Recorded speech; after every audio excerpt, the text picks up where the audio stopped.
అఫ్జల్గంజ్ పోలీసుల ద్వారా రక్షణాలయానికి చేరిన 5 నిర్భాగ్యులకు అమ్మా నాన్న అనాథ ఆశ్రమం పునర్జన్మనిచ్చింది. హైదరాబాద్ ఉస్మానియా హాస్పిటల్ వద్ద దిక్కుమొక్కు లేకుండా తీవ్ర అనారోగ్యంతో ఉన్న 5 అభాగ్యులను గుర్తించిన అఫ్జల్గంజ్ పోలీసులు వారికి ఎవరూ లేరని నిర్ధారణ చేసుకుని ఇటువంటి నా అంటూ ఎవరూ లేని నిర్భాగ్యులను చేరదీసి ఆశ్రయమిస్తున్న చౌటుప్పల్లోని అమ్మా నాన్న అనాథ ఆశ్రమానికి తీసుకువచ్చి ఆశ్రయం కల్పించారు.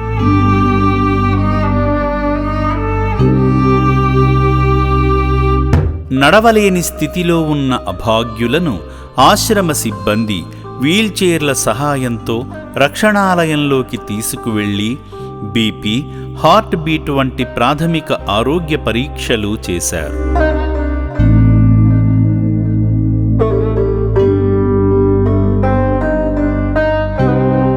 అప్పటి నుండి నిరంతరం వైద్యుల పర్యవేక్షణలో ఉంటున్న ఈ నిర్భాగ్యుల మానసిక ఆరోగ్యం కుదుటపడిన తరువాత వీరి జుట్టు గడ్డాలను తొలగించి సబ్బుతో శుభ్రంగా స్నానం చేయించగా మామూలు మనుషులుగా మారారు.